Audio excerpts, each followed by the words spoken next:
अस्सलाम वालेकुम, मैं हूं शाहजेब खानजादा।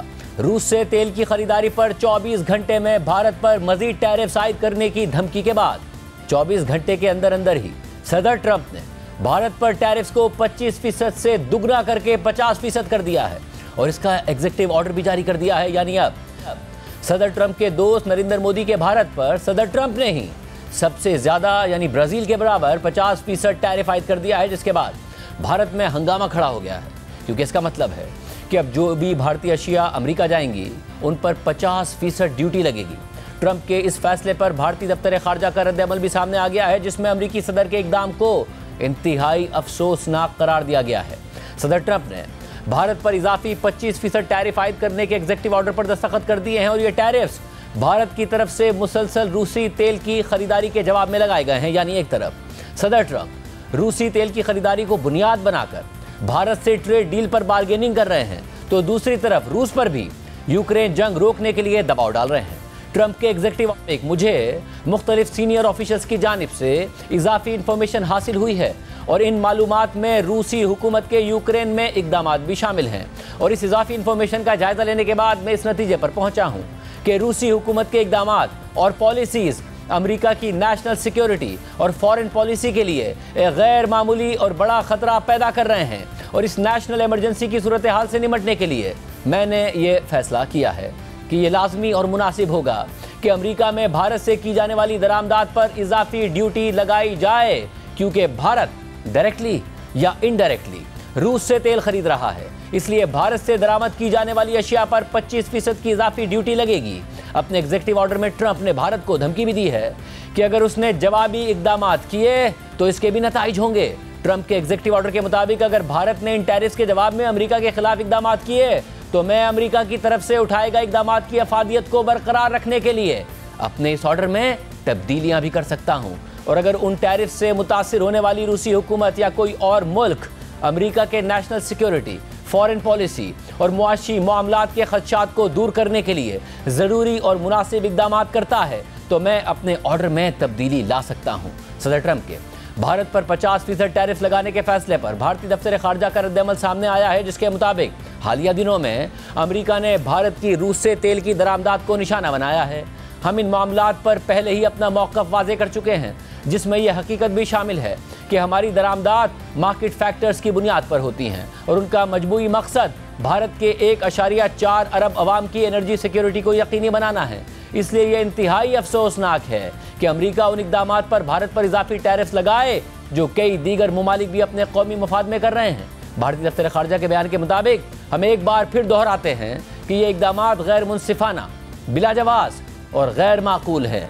भारत अपने कौमी मफादात के तहफ़्फ़ुज़ के लिए हर ज़रूरी कदम उठाएगा। इसके अलावा इस पेशरफ्त पर कांग्रेस रहनुमा और अपोजिशन लीडर राहुल गांधी ने रद्द-ए-अमल देते हुए एक्स पर लिखा है, ट्रंप के 50% टैरिफ्स इकोनॉमिक ब्लैकमेल और भारत को एक गैर मुनसिफाना तिजारती मुआहदे के लिए बुली करने की कोशिश है। वज़ीर आज़म मोदी को चाहिए कि वो अपनी कमज़ोरी को भारतीय अवाम के मफादात पर गालिब ना आने दें। जबकि कांग्रेस ने पोस्ट करते हुए लिखा है कि नरेंद्र मोदी के दोस्त ट्रंप ने भारत पर 50% टैरिफ आयद कर दिया है। ट्रंप भारत के खिलाफ मुसलसल इक़दामात उठा रहे हैं, मगर नरेंद्र मोदी उनका नाम तक नहीं ले रहे हैं। नरेंद्र मोदी कुछ हिम्मत दिखाओ और ट्रंप को जवाब दो। इसी तरह कांग्रेस रहनुमा सुप्रिया श्रीनाथ ने एक्स पर पोस्ट करते हुए लिखा कि ट्रंप ने भारत पर इजाफी 25% टैरिफ लगा दिया।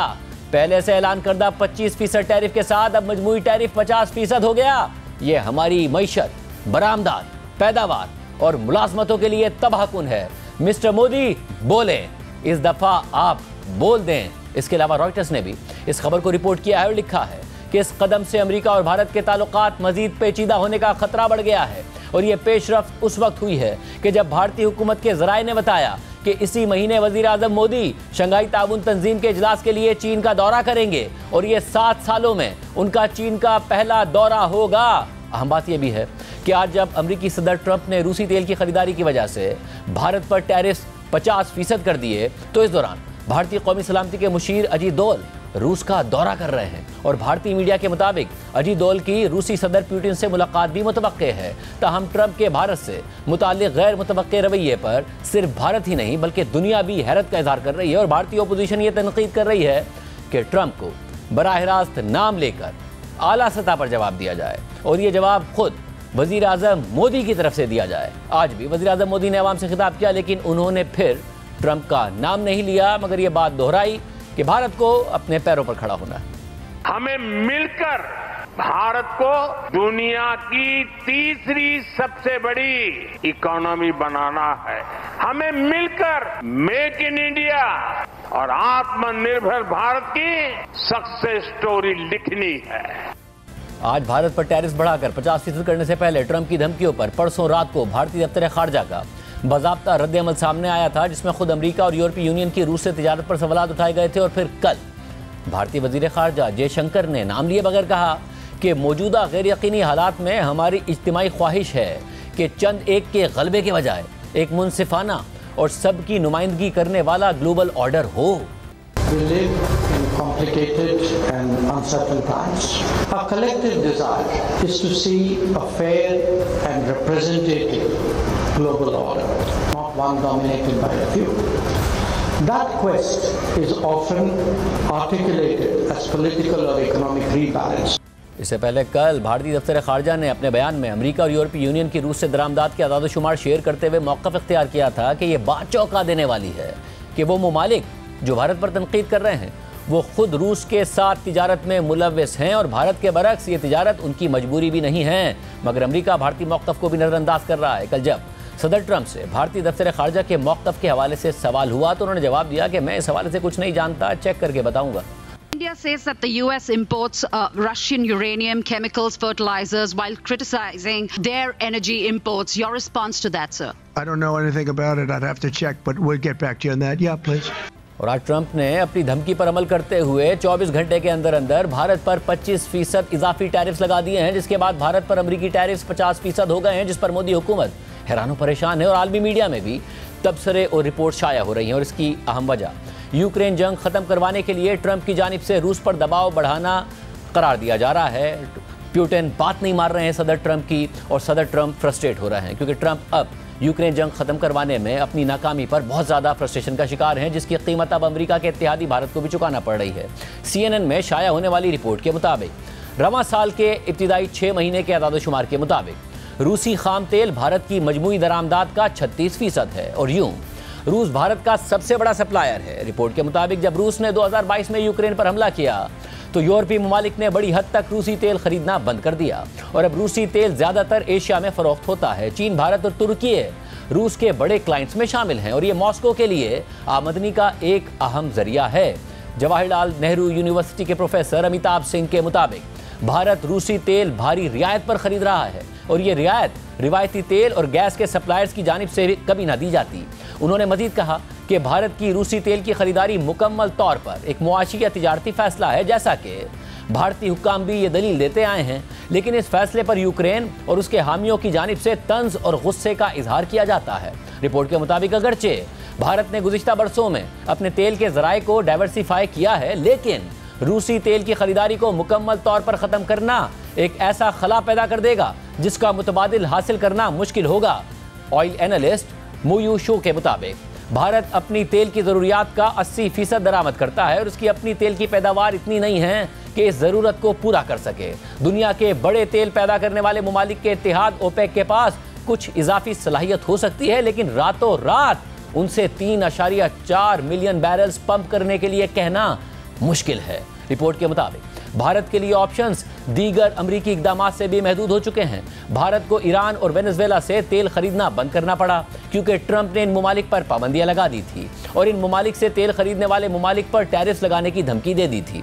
रॉयटर्स के मुताबिक ईरान से तेल की खरीदारी बंद करने से पहले भारत ईरानी तेल के सबसे बड़े खरीदारों में से एक था और रोजाना 4,80,000 बैरल्स तक खरीदता था। जवाहरलाल नेहरू यूनिवर्सिटी के प्रोफेसर अमिताभ सिंह के मुताबिक हमारे हाथ पीछे बंधे हुए हैं। भारत की तेल की डिमांड पूरी करने के लिए बहुत कम गुंजाइश बची है, इसलिए फिलहाल ये इम्कान नहीं है कि भारतीय हुकूमत ट्रंप के मुतालबात के सामने झुके। मोदी की हुकूमत अमेरिका के साथ तिजारती मुज़ाकरात जारी रखेगी और मशरिक़ वुस्ता के तेल के रिवायती रास्ते को एक्सप्लोर करेगी। साथ ही वो रूसी खाम तेल पर इन्हिसार कम करने की कोशिश भी करेगी, लेकिन ये रातों रात मुमकिन नहीं है। CNN की रिपोर्ट में मज़ीद लिखा है कि रूसी तेल भारत की मईशत को भी चलाता है, जो ग्लोबल ऑयल ट्रेड में एक अहम किरदार अदा करती है। भारत का मौक़िफ़ है कि रूस से उसकी खरीदारी ने आलमी तेल की कीमतों को कम रखा हुआ है, क्योंकि भारत मगरबी ममालिक के साथ मशरिक़ वस्ता के तेल के लिए मुकाबला नहीं कर रहा है। प्रोफेसर अमिताभ सिंह ने मजीद कहा कि जब यूक्रेन और रूस के दरमियान बाइडेन इंतजामिया के दौरान जंग शुरू हुई तो सब जानते थे कि भारत रूस से तेल खरीद रहा है, लेकिन मगरबी ममालिक ने इसे बर्दाश्त किया, क्योंकि वो जानते थे कि अगर भारत रूस से तेल नहीं खरीदेगा तो महंगाई बढ़ जाएगी। रिपोर्ट के मुताबिक अगर भारत कहीं और से ज़्यादा महंगे दामों तेल दरामद करता है तो मुमकिन तौर पर अमरीकी सार्फिन को भी इसका असर महसूस होगा, क्योंकि बैनुल-अक़वामी मार्केट में तेल की कीमतों में इजाफा हो सकता है। रूस से भारत भेजा जाने वाला कुछ खाम तेल रिफाइन किया जाता है और फिर दीगर ममालिक को बरामद कर दिया जाता है, क्योंकि रूस पर पाबंदियाँ उन मसनूआत पर लागू नहीं होती जो रूस के बाहर रिफाइन की गई हों, और ये एक ऐसा लूप होल है जिससे भारत की मईशत और दीगर खरीदार ममालिक दोनों को फ़ायदा हुआ है। National bureau of Asian research के मुताबिक 2023 में भारत ने 86 अरब डॉलर्स मालियत की रिफाइंड ऑयल प्रोडक्ट्स बरामद की, जिससे वो दुनिया का दूसरा बड़ा पेट्रोलियम प्रोडक्ट्स बरामद करने वाला मुल्क बन गया। Centre for research on energy and clean air के मुताबिक रूसी तेल से बनी हुई भारत की इन रिफाइंड मसनूआत के कुछ बड़े खरीदारों में यूरोप, अमेरिका और खुद बरतानिया शामिल हैं। इंडिपेंडेंट ऑर्गेनाइजेशंस ने G7 ममालिक पर जोर दिया है कि वो इस लूप होल को बंद कर दें, क्योंकि इससे भारत की रूसी तेल खरीदने की हौसला शिकनी होगी।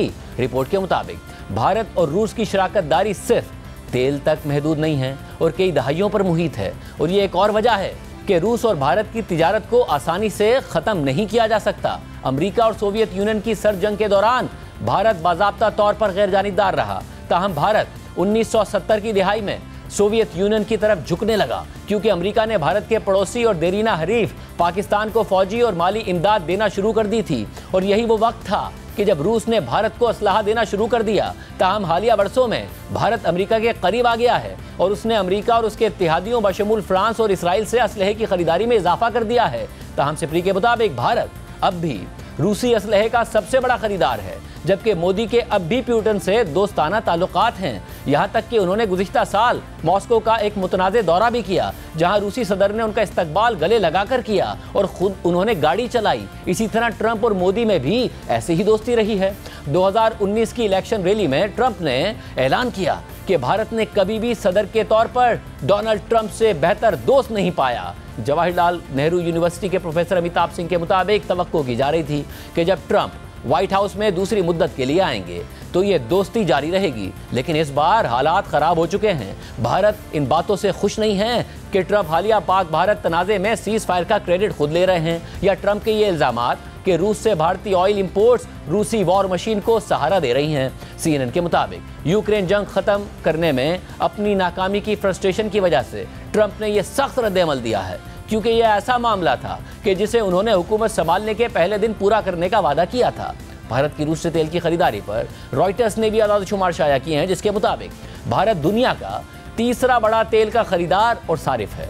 गुज़िश्ता माह के आदाद-ओ-शुमार के मुताबिक इस साल जनवरी से जून के दरमियान भारत ने रोजाना तकरीबन 1.75 मिलियन बैरल्स रूसी तेल खरीदा, जो गुज़िश्ता साल के मुकाबले में भी 1% ज़्यादा है। इन 6 महीनों के दौरान रूस भारत का सबसे बड़ा सप्लायर रहा, जो भारत की मजमूई तेल की सप्लाईज का तकरीबन 35% है। भारत की जानिब से रियायती कीमतों पर रूसी तेल की खरीदारी में उस वक्त इजाफा हुआ कि जब 2022 में यूक्रेन पर रूसी हमले के बाद मगरबी ममालिक ने उस पर पाबंदियां आयद कर दी थी और रूस से तेल खरीदना बंद कर दिया था। जून में भारत की रूसी तेल की दरामदाद में उससे पहले के महीने के मुकाबले में 17.4% इजाफा हुआ और ये रोजाना तकरीबन 2 मिलियन बैरल्स तक पहुंच गई। 2025 के पहले 6 महीनों में प्राइवेट रिफाइनरीज ने भारत की रूसी तेल की दरामदाद का तकरीबन 60% खरीदा। उनमें से कुछ के रूस के साथ सालाना मुआहदे हैं और वो भारत में रूसी तेल के सबसे बड़े खरीदार हैं। रॉयटर्स के मुताबिक बाकी रूसी तेल भारत की 4 सरकारी रिफाइनरीज ने खरीदा, जो भारत की मजमूई 5.2 मिलियन बैरल्स योमिया रिफाइनरिंग की गुंजाइश का 60% से ज्यादा कंट्रोल करती हैं। ताहम जुलाई के आखिर में ज़राए ने रॉयटर्स को बताया था कि सरकारी रिफाइनरीज ने रूसी तेल खरीदना बंद कर दिया है, क्योंकि रूसी तेल पर रियायतें कम हो रही थीं और ट्रंप रूसी तेल के खरीदारों को धमकियां दे रहे थे। और आज ट्रंप ने भारत पर 50% टैरिफ आयद कर दिया है। मगर इस पूरी सूरत हाल में भी भारत में मोदी हुकूमत के हामी सहाफ़ी और TV चैनल्स ये तौजीह पेश कर रहे हैं कि अमरीकी टैरिफ से भारतीय मईशत को नुकसान से ज़्यादा फ़ायदा होगा, क्योंकि इस मौके से फायदा उठाकर भारत खुद कफील होने की तरफ आगे बढ़ेगा। मगर भारतीय कंपनीज और तिजारती इदारे अमरीकी टैरिफ्स पर न सिर्फ परेशान हैं, बल्कि वो बड़े फैसले भी ले रहे हैं और भारत से अपना कारोबार कम टैरिफ वाले ममालिक में मुंतकिल करने के मंसूबे बना रहे हैं। और इन फैसलों के असरात भारतीय मईशत पर भी पड़ सकते हैं। रॉयटर्स के मुताबिक भारत के सबसे बड़े ज्वेलर और वॉच मेकर टाइटन के मैनेजिंग डायरेक्टर ने कहा है कि उनकी कंपनी अमरीकी मंडियों तक कम टैरिफ्स के साथ रसाई बरकरार रखने के लिए कुछ पैदावारी सलाहियत भारत से मशरिक़ वुस्ता में मुंतकिल करने पर गौर कर रही है। टाइटन, जो टाटा ग्रुप का हिस्सा है, उसने इसी महीने ऐलान किया था कि वह दुबई में कायम लग्जरी रिटेलर डमास में अक्सरियती स्टेक खरीदने का मंसूबा रखता है, जो गल्फ में 146 स्टोर चलाता है। इस मुआहदे की मालियत $283 मिलियन बताई गई है। टाइटन के मैनेजिंग डायरेक्टर ने रॉयटर्स को बताया कि इस खित्ते को अमेरिका को बरामदात के लिए मैन्युफैक्चरिंग बेस के तौर पर देखा जा रहा है। रॉयटर्स के मुताबिक टाइटन के मैनेजिंग डायरेक्टर का यह तबसरा इस बात की अक्कासी करता है कि किस तरह आलमी कंपनियां तिजारती रुकावटों से बचने के लिए नए रास्ते तलाश कर रही हैं। भारत पर 50% टैरिफ्स के मुकाबले में मुत्तहिदा अरब अमारात को 10% बेस टैरिफ्स का सामना है। मगर जहां ट्रंप की धमकियों और फैसलों से भारतीय मईशत के लिए मुश्किलात खड़ी हो सकती हैं, तो वहीं ट्रंप के रवैये से वजीर आजम मोदी की सियासत और हुकूमत भी मुतासिर हो रही है। मोदी हुकूमत पर ऑपोजिशन का दबाव शिद्दत इख्तियार करता जा रहा है और उनकी मुसलसल ट्रोलिंग हो रही है। कांग्रेस वजीर आजम मोदी और उनके हिमायतियों को ताने दे रही है कि वजीर आजम मोदी एक कमजोर वजीर आजम है, वो अमरीकी सदर ट्रंप से इतना डरते क्यों हैं? क्यों रहे हैं, इतने दुर्बल हो गए हैं, पार्लियामेंट चला नहीं पा रहे हैं, ट्रंप जी का सामना नहीं कर पा रहे हैं, क्या हो गया है? एक वो कुछ लोगों की टोली है ना, जब मोदी जी अमेरिका पहुंचते हैं तो वो एयरपोर्ट पहुंच के नाचने गाने लगते हैं, नारेबाजी करने लगते हैं, मोदी मोदी के नारे लगाते हैं। जो मोदी जी को छूकर तर जाते हैं, जो उनके दर्शन पाकर ही धन्य हो जाते हैं, जो अमृत काल की बात करते करते अश्रुओं की अपनी धारा नहीं रोक पाते, इतने भाव विभोर हो जाते हैं, जो खुद तो भारत की नागरिकता त्याग चुके हैं लेकिन भारत माता की जय के नारे टीवी पर बड़ी जोर से लगाते हैं, वो कुछ ये जो लोग हैं, ये टोली आजकल गायब हो गई है, पता ही नहीं चल रहा कहाँ गए। अरे ट्रंप देश के खिलाफ इतनी बड़ी बड़ी इतनी भद्दी भद्दी बातें बोल रहा है, इतनी धमकियां दे रहा है, इतनी खरी खोटी सुना रहा है, इतना अपमान कर रहा है भारत का, तो इतना सन्नाटा क्यों है भाई? इतना सुई टपक सन्नाटा क्यों है? आप लोग का खून नहीं खोलता है? खून है या पानी? कुछ बोल नहीं पा रहे, देश के अपमान के खिलाफ खड़े नहीं हो पा रहे। यह सारी राष्ट्रभक्ति का दिखावा सिर्फ टीवी चैनल तक सीमित था, अब साफ सूंघ गया है। या आप भी अपने आका की तरह ट्रंप से डरते हैं? मैं तो कहती हूँ मोदी जी के समर्थन में अपनी विदेशी नागरिकता को त्यागिए और तुरंत वापस भारत आइए। हिम्मत है तो ये करके दिखाइए, अन्यथा नारे लगाने मत पहुंच जाइएगा अगली बार। इसी तरह कांग्रेस के रहनुमा पवन खेरा ने वजीर आजम मोदी के मुतादिद बयानात एक साथ शेयर किए हैं, जिनमें नरेंद्र मोदी सदर ट्रंप और चीन की तारीफें कर रहे हैं और उनके साथ अपने ताल्लुकात बता रहे हैं, जिस पर कांग्रेस तंज कर रही है कि वजीर आजम मोदी में इन दोनों ममालिक के सामने खड़े होने की हिम्मत ही नहीं। It is my honor and privilege to welcome here Mr. Donald Trump. However, after my recent meeting with President Xi, we have seen a return to normalcy at the border. President Trump मुझे tough negotiator कहते हैं, लेकिन वो खुद भी the art of the deal में माहिर है और मैं उनसे बहुत कुछ सीख रहा हूँ। हमारा मानना है कि भारत और चीन के संबंधों का महत्व केवल हमारे लोगों के लिए ही नहीं, लेकिन वैश्विक शांति, स्थिरता और प्रगति के लिए भी हमारे संबंध बहुत अहम है। अब की बार ट्रंप सरकार was impressed, और वो भी मुझे प्यार से इवन अपना खुद का कमरा भी वो मुझे देखने के लिए ले गए। मेरे गुजरात में स्पोर्ट्स को और डेवलप करने के लिए काम करना चाहता हूं, मुझे चीन की मदद चाहिए। I had a chance to meet him often, and every time I found the friendliness, warmth, energy. The President of the United States of America, Mr. Donald Trump, my friend, India's friend, the President of the United States of America, Mr. Donald Trump. तो चीन के राष्ट्रपति ने मुझे बताया और बड़े गर्व से बताया, उन्होंने कहा कि मैंने दंगल मूवी देखी है। मैं राष्ट्रपति ट्रंप से एक बात हमेशा अप्रिशिएट करता आया हूँ, सीखता आया हूँ कि वे राष्ट्र हित को सर्वोपरि रख करके काम करते हैं। जब अमेरिका और भारत साथ मिलकर काम करते हैं, यानी मागा प्लस मीगा, तब बन जाता है मेगा पार्टनरशिप फॉर प्रॉस्पेरिटी। और इस वक्त वजीर आजम मोदी शदीद दबाव का शिकार हैं। जिन्हें वो बेहतरीन दोस्त कहते थे, वो उनके लिए मसाइल खड़े कर रहे हैं, भारत पर टैरिफ्स लगा रहे हैं, मोदी उन्हें जवाब नहीं दे पा रहे हैं। कब तक ये मामला चलता है, क्योंकि मोदी के लिए मुसलसल मुश्किलात खड़ी हो रही हैं। और दूसरी तरफ पाक भारत जंग के दौरान भी भारतीय मीडिया जिस तरह की रिपोर्टिंग कर रहा था और झूठी खबरें फैला रहा था, उसके बाद दुनिया में भारत को शर्मिंदगी का सामना करना पड़ा था और पूरे भारतीय मीडिया की क्रेडिबिलिटी मजीद ख़राब हो गई थी। मगर इसके बावजूद भारतीय मीडिया फेक और गैर मुसद्दिका खबरें फैलाने से बाज नहीं आ रहा है। कल रात को भी भारतीय मीडिया ने यह खबर चलाई कि पाकिस्तान ने सीज़ फायर की खिलाफ वर्जी कर दी है और LOC पर फायरिंग की है। मगर फिर खुद भारतीय फ़ौज ने बाज़ाब्ता बयान जारी किया कि पूंछ रीजन में सीज़ फायर की खिलाफ वर्जी के हवाले से मीडिया और सोशल मीडिया पर कुछ खबरें चल रही हैं। ये वजाहत की जाती है कि लाइन ऑफ कंट्रोल पर सीज़ फायर की कोई खिलाफ वर्जी नहीं हुई।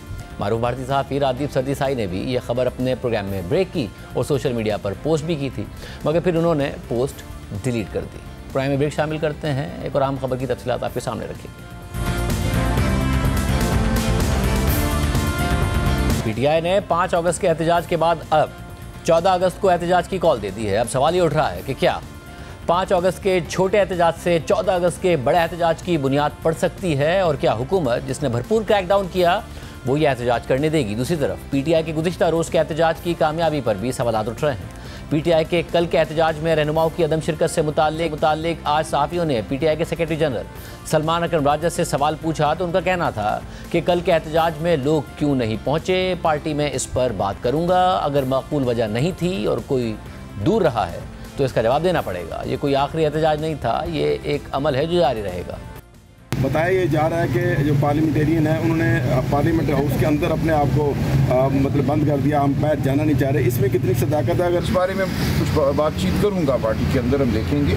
मुझे नहीं लगता कि इमरान खान की कॉल हो, अडयाला हो, 5 अगस्त का दिन हो, एक जगजहती का दिन हो, तो उस दिन कोई भी MNA या सेनेटर जो है माकूल वजह के बगैर दूर रहेगा। अगर माकूल वजह नहीं थी और कोई दूर रहा है तो उसको जवाब देना होगा। खान साहब ने कहा था कि इस दफ़ा जो MNA MPA बाहर नहीं निकलेगा उसका फैसला मैं खुद करूंगा। इस पर क्या पार्टी क्या मौक़िफ़ है? देखिए, हम इस पे बिल्कुल गौर करेंगे और खान साहब से भी इंशाल्लाह मुशावरत जल्द होगी। तो आप इंतज़ार कीजिए। कोई आखिरी एहतजाज तो नहीं था ना, हम कोई इसको D-Day नहीं कह रहे थे। ये एक अमल है जो जारी है। ये बात कहाँ तक दुरुस्त है कि जो आपके मेंबरान पार्लियामेंट में थे वो खुद नहीं निकलना चाह रहे थे और जानबूझ के वो उन दरवाज़ों की तरफ गए जो बंद थे और उन्होंने खुद ही अपने आप को बंद किया? मैं इस बारे में नहीं जानता, मैं इस बारे में कोई कबल वक्त बात नहीं करूँगा। तमाम रास्ते पिंडी के इस्लामाबाद के खुले हुए थे। जब आप लोग पहुँच आए तो दूसरे MNA MPs को भी तो पहुँचना चाहिए। ये रास्ता बहरिया टाउन में बंद था। देखिए, आमतौर पर हमें नज़दीक आने दिया जाता है, 2 मील दूर नाका लगता है। कल तो नाके बहुत दूर लगे हुए थे। बहनों को चक्री इंटरचेंज पर रोक दिया गया, वहाँ से आगे नहीं आने दिया गया, 50 किलोमीटर दूर। देखिए, मैंने अर्ज़ किया है कि मैं एक अंदरूनी जायज़ा इस बात का ज़रूर लूँगा। पार्टी लेगी, पार्टी के अंदर ये मुकालमा होगा, कौन कहाँ था ये हम इसका तयन कर देंगे। इमरान खान की बहन अलीमा खान ने मीडिया से बात करते हुए कहा है कि इमरान खान के बेटों ने वीज़े के लिए अप्लाई किया था, मगर पाकिस्तानी हाई कमीशन उन्हें वीज़े नहीं दे रहा है। अलीमा खान ने कहा कि अगली तारीख 14 अगस्त की है। इमरान खान ने कहा है कि सब भरपूर तरीके से 14 अगस्त को निकलें। उन्होंने वीज़े के लिए अप्लाई किया हुआ है, पाकिस्तान हाई कमीशन उनको वीज़ा नहीं दे रही है। शायद पाकिस्तान हुकूमत सुलेमान और कासिम को जल्द वीज़ा दे दे जब वो अपनी आवाज़ इंटरनेशनली उठाएंगे।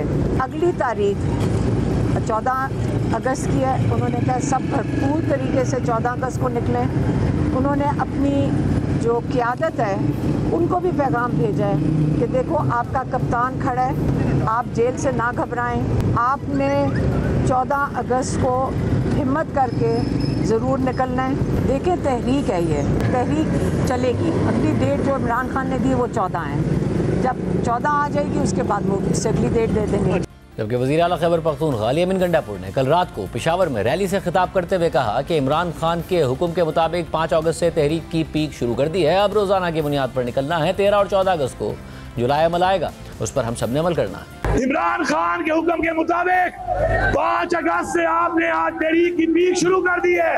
अब रोजाना की बुनियाद पे निकलना है अपने घरों में, मोहल्लों में, इलाकों में, और 13 और 14 अगस्त को जो लाएमल आएगा इंशाअल्लाह उस पर हम सब ने ऐसे ही अमल करना है। जिस तरह आज आपने 35 किलोमीटर की रैली 7 घंटे में गुजार के पैदल आके पूरे पेशावर का हर बंदा रोड के ऊपर था, इसने साबित किया है कि हम मुल्क में कानून की बादशाही मांगते हैं, मुल्क में आइन की बादशाही मांगते हैं, और हम इमरान खान की रिहाई मांगते हैं। ये कौमी असेंबली में खिताब करते हुए बैरिस्टर गौहर ने कहा कि इलेक्शन कमीशन दफ्तर में बैठकर किसी को डिस्क्वालीफाई नहीं कर सकता। आपने इस ऐवान के दरवाजे से हमें गिरफ्तार किया है। इस ऐवान का रोब दबदबा और वक़ार इन अरकान से होता है। हमें ऐवान से बेआबरू करके ना निकालेंगे तो जमहूरियत को खतरा होगा। इसके अलावा आज PTI के अरकान असेंबली ने नाअहली के खिलाफ पार्लियामेंट हाउस से सुप्रीम कोर्ट तक एहतजाजी वॉक की कोशिश की, जिस पर पुलिस ने अरकान असेंबली को पार्लियामेंट हाउस के मरकजी गेट पर रोक लिया। पुलिस की वार्निंग के बाद PTI के अरकान पार्लियामेंट हाउस के गेट से वापस आ गए। दूसरी तरफ PTI के गुज़िश्ता रोज़ के एहतजाज पर PTI कारकुनों के खिलाफ इस्लामाबाद, कराची और लाहौर में मुकदमा दर्ज किए गए हैं, जबकि आज अडियाला जेल में इमरान खान और बुशरा बीबी के खिलाफ तोशाखाना 2 केस की समाअत हुई है। इमरान खान की बहन उज़मा खान और इमरान खान के वकील खालिद यूसुफ चौधरी को भी समाअत में शामिल होने की इजाज़त मिल गई। नुमाइंदा जियो न्यूज़ शबीर डार की खबर के मुताबिक अडियाला खाना 2 केस की समाअत स्पेशल जज सेंट्रल शाहरुख अर्जुमंद ने की। समाअत के दौरान इमरान खान और बुशरा बीबी को कमरा अदालत में पेश किया गया। इस मौके पर इमरान खान ने अपनी बहनों और सलमान अकरम राजा को कमरा अदालत आने की इजाज़त देने की दरख्वास्त की। इमरान खान के वकील सलमान सफदर की जानिब से भी अदालत में इमरान खान की बहनों को बुलाने की दरख्वास्त की गई, जिसके बाद अदालत ने जेल के बाहर मौजूद उज़मा खान को कमरा अदालत में बुला लिया। इमरान खान के वकला सफाई सलमान सफदर और कौसैन मुफ्ती अदालत में पेश हुए। वकील कौसैन मुफ्ती ने नैब के गवाह पर जिरा के लिए अदालत से मजीद वक्त मांगा। इस पर स्पेशल प्रोसिक्यूटर उमर मजीद ने जिरा के लिए मजीद वक्त दिए जाने की मुखालफत की। स्पेशल प्रोसिक्यूटर उमर मजीद ने कहा कि जानबूझकर ट्रायल को तूल देने की कोशिश की जा रही है। इमरान खान की बहन कमरा अदालत आ चुकी है, अब भी गवाह पर जिरा नहीं की जा रही। 2 गवाहों को बयान रिकॉर्ड करने के लिए तलब किया था, वो भी मौजूद हैं। स्पेशल प्रोसिक्यूटर ने कहा कि वकलाए सफाई वक्त पर कमरा अदालत भी नहीं आते, उन्हें पाबंद किया जाए, जिसके बाद अदालत ने इमरान खान और बुशरा बीबी के खिलाफ तोशाखाना 2 केस की समाअत 9 अगस्त तक मुलतवी कर दी। दूसरी तरफ शिबली फराज और उमर अयूब की नाअहली के फैसले के खिलाफ दरख्वास्तों पर पेशावर हाई कोर्ट ने फैसला जारी कर दिया है। अदालत ने इलेक्शन कमीशन को दरख्वास्त गुजारों के खिलाफ नाअहली के 5 अगस्त के नोटिफिकेशन पर मजीद कार्रवाई करने से रोक दिया है। अदालत ने इलेक्शन कमीशन और दीगर फरीकैन को नोटिस जारी करते हुए समाअत 20 अगस्त तक मुलतवी कर दी है। इसके अलावा वज़ीर आला पंजाब मरियम नवाज ने कहा है कि पुलिस कल इंतजार करती रह गई, कोई एहतजाज करने ही नहीं आया। कल इंतजार करते रहे, एहतजाज के लिए कोई आया ही नहीं। IG साहब कल इंतजार करते रहे, ऐसा रास्ता देखते रहे, कोई नहीं आया। उसकी एक वजह है, क्यों नहीं आ रहे लोग एहतजाज के लिए? लोग अकल आ गई। किसने कहा अकल आ गई? आपने कहा। हाँ, लगता है जो फितना है, बेहंगम शोर शराबा, गाली गलोच, उसका गरेबान पकड़ लो, उसको ये कर दो, वो वाली जो सियासत है, जिसको सियासत कहना भी नहीं चाहिए, वो कारकर्दगी से दफन हो गई। अल्हम्दुलिल्लाह लोगों ने देख लिया क्या फ़र्क है।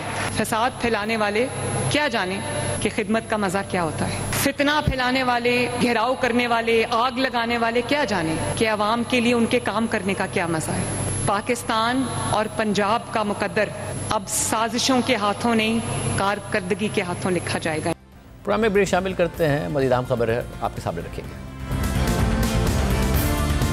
हालिया तारीख में पहली बार ये बात सामने आ रही है कि इसराइल और अमेरिका के इत्तेहादी, खासतौर पर मगरबी इत्तेहादी, एक एक करके उसका साथ छोड़ रहे हैं, मगर इसके बावजूद ये दोनों मुमालिक ना सिर्फ अपनी हठधर्मी पर कायम हैं, बल्कि वो इससे भी आगे बढ़ रहे हैं। गजा में जारी इंसानियत सोज इकदाम की वजह से इसराइल के अहम मगरबी इत्तेहादी एक एक करके इसराइली मौक़िफ़ के बरक्स फ़लस्तीनी रियासत को तस्लीम करने का ऐलान कर रहे हैं और इसराइल पर जंग के खात्मे के लिए दबाव बढ़ा रहे हैं। लेकिन जंगी जुनून में मुब्तला इसराइली वज़ीर आज़म नेतन्याहू जंग को ख़त्म करने के बजाय गजा को ही मुकम्मल तौर पर कब्ज़े में लेने की तैयारियां कर रहे हैं और इस सिलसिले में पहले से जारी जारहाना फ़ौजी कार्रवाइयों को मज़ीद वुसअत देने का मंसूबा बना रहे हैं, जिससे खुद इसराइली यरगमालियों की जान को ख़तरा है और इसराइली फ़ौज तक इस मंसूबे की मुखालफत कर रही है। टाइम्स ऑफ मुताबिक इसराइली वज़ीर आज़म नेतन्याहू ने मंगल को गजा से मुतालिक मंसूबे तय करने के लिए आला सिक्योरिटी हुक्काम से मुलाकात की। रिपोर्ट्स के मुताबिक नेतन्याहू ने इस बात की हिमायत की कि इसराइली फ़ौज पूरे गजा पर कब्जा कर ले, चाहे इससे बाकी यरगमालियों को नुकसान पहुँचे या हमास उन्हें मार दे। ये मुलाकात उस वक्त हुई जब नेतन्याहू और इसराइली फ़ौज के सरबराह लेफ्टिनेंट जनरल अयाल ज़ामीर के दरमियान इस मामले पर इख्तलाफात की खबरें सामने आईं कि आया फ़ौज को पूरे गजा पर कब्जा करना चाहिए या नहीं। इसराइली वज़ीर आज़म के दफ्तर ने एक मुख्तसर बयान में कहा कि नेतन्याहू ने तकरीबन 3 घंटे तक एक महदूद सिक्योरिटी इजलास किया, जिसमें इसराइली आर्मी चीफ ने गजा में फौजी मुहिम को जारी रखने के मुख्तलिफ ऑप्शंस पेश किए। रिपोर्ट के मुताबिक बयान में यह भी कहा गया कि इसराइली फौज सिक्योरिटी काबीना के किसी भी फैसले पर अमल करने के लिए तैयार है, जो कि गालिबन इसराइली आर्मी चीफ की तरफ से गजा पर दोबारा कब्जे की मुखालफत की खबरों की तरफ इशारा था। रिपोर्ट्स के मुताबिक इस मुलाकात का मकसद एक हतमी मंसूबा तैयार करना था, जो इसी हफ्ते काबीना के बड़े इजलास में पेश किया जाएगा। मंगल की इस मीटिंग के दीगर शुरा में वजीर दिफा इसराइल काट्स, स्ट्रेटेजिक उमूर के वजीर रॉन डमर और IDF ऑपरेशंस डायरेक्टरेट के सरबराह मेजर जनरल इद्रिक कोहन शामिल थे। इसराइली अखबार इसराइल ह्योम के मुताबिक इंतहाई दाएं बाजू से ताल्लुक रखने वाले इसराइल के वजीर कौमी सलामती बिन गुवेर और वजीर खजाना बेज़लेल स्मोट्रिच को इस इजलास में शामिल नहीं किया गया, जो इसराइल की जानिब से गजा पर मुकम्मल कब्जे के बहुत बड़े हामी हैं। रिपोर्ट्स के मुताबिक नेतन्याहू ने गुज़िश्ता हफ्ते अपने वज़रा से कहा था कि वो गजा की पट्टी पर मुकम्मल कब्जे के मंसूबे के लिए काबीना की हिमायत हासिल करेंगे। हालांकि इसराइली फ़ौज के अंदर से इसकी मुखालफत की जा रही है। बताया जाता है कि इसराइली फ़ौज के सरबराह अयाल ज़ामीर ने इस मंसूबे की मुखालफत की, जिस पर नेतन्याहू के हामियों की जानिब से उन पर गुस्सा जाहिर किया गया और कुछ आला हुकाम ने तो यहाँ तक कह दिया कि अगर अयाल ज़ामीर को अहकामात पसंद नहीं तो वो इस्तीफ़ा दे दें।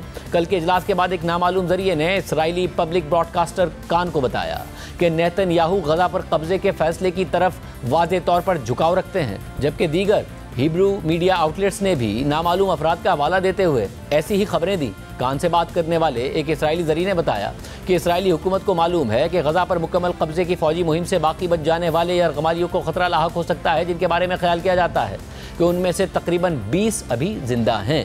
रिपोर्ट के मुताबिक इसराइली फ़ौज और डिफेंस इस्टेब्लिशमेंट अब भी इस मंसूबे की मुखालफत कर रहे हैं, जुज़वी तौर पर इसलिए क्योंकि इससे यरगमालियों की जान को खतरा लाहक हो सकता है। अगर फ़ौज इन इलाकों के करीब जाती है जहां यरगमाली रखे गए हैं तो उन्हें कत्ल किया जा सकता है। टाइम्स ऑफ इसराइल के मुताबिक फ़िलहाल इसराइली फ़ौज गजा के तकरीबन 75% हिस्से पर पहले ही कंट्रोल रखती है, लेकिन नए मंसूबे के तहत फ़ौज को बाकी इलाके पर भी कब्जा लेना होगा ताकि पूरे गजा पर इसराइली कंट्रोल कायम हो जाए। इसराइली फ़ौज ने अब तक इन इलाकों में कार्रवाई करने से गुरेज किया है जहां यरगमालियों के होने का शुबा है। ये भी वाज़ेह नहीं कि इस किस्म की कार्रवाई का गजा में मौजूद लाखों आम शहरियों और ह्यूमैनिटेरियन तंजीमों पर क्या असर पड़ेगा। मंगल को इस इजलास से पहले जनरल ज़ामीर की हिचकिचाहट के बारे में आने वाली खबरों पर दाएं बाजू के शिद्दत पसंदों और नेतन्याहू के बेटे समेत उनके हामियों की जानिब से शदीद तनकीद की गई थी। इसराइल की कौमी सलामती के वजीर बिन गुवेर ने तो मुतालबा कर दिया कि जनरल ज़ामीर अवामी तौर पर इस बात का वादा करें कि वो मुंतखब हुक्काम के अहकामात पर अमल करेंगे,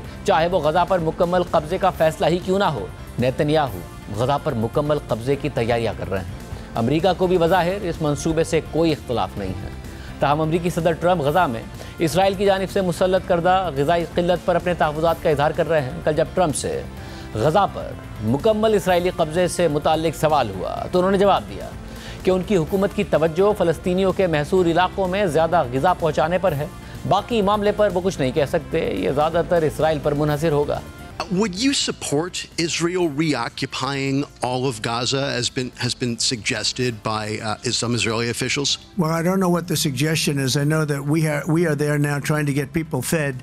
As you know, $60 million was given by the United States fairly recently to supply food, and I know Israel's going to help us with that in terms of distribution. As far as the rest of it, I really can't say. That's going to be pretty much up to Israel. Yep.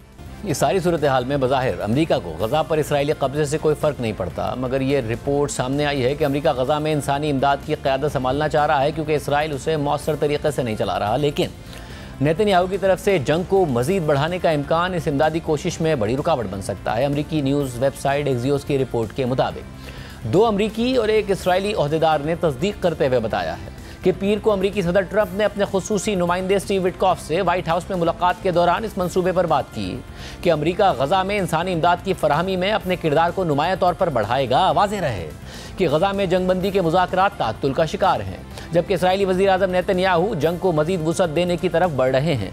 अमरीकी हुक्काम खून रेजी में इजाफे पर फिक्रमंद हैं, लेकिन उन्होंने अभी तक खुलकर मुखालफत नहीं की और गुज़िश्ता हफ्ते ट्रंप की जानिब से ऐलान करदा नया फूड एड मंसूबा भी अब तक हतमी शक्ल नहीं ले सका है। रिपोर्ट में मज़ीद लिखा है कि ज़राए के मुताबिक स्टीव विटकॉफ पीर को मियामी से वाशिंगटन आए और सदर ट्रंप से डिनर पर मुलाकात की। ये मुलाकात स्टीव विटकॉफ के गुज़िश्ता हफ्ते इसराइल और गजा के दौरे के फ़ौरन बाद हुई। एक अमरीकी ओहदेदार ने बताया कि फैसला किया गया है कि ट्रंप इंतजामिया अब गजा में इंसानी इमदादी सरगर्मियों की निगरानी खुद करेगी, क्योंकि इसराइल इसे मौसर तरीके से नहीं चला रहा। अमरीकी ओहदेदार ने यह वाज़ेह नहीं किया कि अमरीकी किरदार में अमली तौर पर क्या शामिल होगा, लेकिन उन्होंने ये कहा कि खलीजी ममालिक खासतौर पर कतर माली मदद फराहम करेंगे, जबकि उर्दन और मिस्र भी मुमकिन तौर पर इसमें शरीक होंगे। ताहम इसी अमरीकी ओहदेदार के मुताबिक ट्रंप इस बात से खुश नहीं है कि अमरीका खुद ये जिम्मेदारी संभाले, लेकिन ऐसा करना पड़ेगा क्योंकि कोई दूसरा रास्ता नजर नहीं आ रहा है। जबकि एक दूसरे अमरीकी ओहदेदार के मुताबिक ट्रंप इंतजामिया इस बात का खास ख्याल रखेगी कि अमरीका गजा के बहरान में हद से ज़्यादा ना उलझ जाए। इस ओहदेदार ने मजीद बताया कि सदर ट्रंप नहीं चाहते कि सिर्फ अमरीका ही इस मसले पर पैसा खर्च करता रहे। ये एक आलमी मसला है। वो स्टीव विटकॉफ और दीगर को ये जिम्मेदारी दे रहे हैं कि वो यकीनी बनाएं कि हमारे यूरोपीय और अरब दोस्त भी इसमें अपना हिस्सा डालें। दूसरी जानिब अमरीकी और इसराइली ओहदेदारों के मुताबिक इसराइल अमरीका के इस बढ़ते हुए किरदार की हिमायत कर रहा है। एक इसराइली ओहदेदार ने तस्दीक की कि अमरीका गजा में इमदाद की सतह बढ़ाने के लिए इंसानी बुनियादों पर इमदादी कामों में क़यादत का किरदार अदा करेगा। इसराइली ओहदेदार के मुताबिक अमरीका इसमें बहुत ज़्यादा पैसा लगाने जा रहा है ताकि इंसानी सूरत हाल को बेहतर बनाया जा सके, ताकि इस मसले की संगीनी कम हो सके। रिपोर्ट में मजीद लिखा है कि ट्रंप इंतजामिया के कुछ अफराद इसराइली वज़ीर आज़म नेतन्याहू की जंग को वुसअत देने की तजवीज़ पर तशवीश में मुब्तला हो रहे हैं। एक इसराइली ओहदेदार ने एक्सियोस को बताया कि नेतन्याहू ने यह इम्कान गुज़िश्ता हफ्ते स्टीव विटकॉफ के दौरे के दौरान उठाया था और इस हफ्ते व्हाइट हाउस से भी इस पर बात की है। इसराइली हुकाम का दावा है कि वो अमरीका के साथ मुकम्मल तौर पर हम आहंग हैं। ऐसे में जब इसराइली हुकूमत गजा पर मुकम्मल कब्जे के लिए फ़ौजी कार्रवाइयों को मजीद वुसअत देने के मंसूबे बना रही है, तो वहीं गजा में इसराइली फ़ौज की बमबारी के साथ साथ ज़मीनी कार्रवाइयाँ भी पूरी शिद्दत के साथ जारी हैं। जबकि गजा में इसराइली मुहासरे की वजह से ग़िज़ाई क़िल्लत भी बदस्तूर बरकरार है, जिसकी वजह से गुज़िश्ता 24 घंटों के दौरान मज़ीद 5 फ़लस्तीनी भूख की वजह से दम तोड़ गए हैं, जिसके बाद भूख से मरने वाले फ़लस्तीनियों की तादाद 193 हो गई है। जबकि इसराइली हमलों में आज मज़ीद 135 फ़लस्तीनी शहीद हो गए हैं, जिनमें से 87 को उस वक्त मारा गया जब वो इमदाद के इंतज़ार में खड़े थे। ट्रंप दावे कर रहे हैं अमरीका एक तरफ खड़ा है और इसराइल अपनी ज़ालिमाना कार्रवाइयाँ जारी रखे हुए है। आज के प्रोग्राम में था इजाज़त। अल्लाह हाफ़िज़।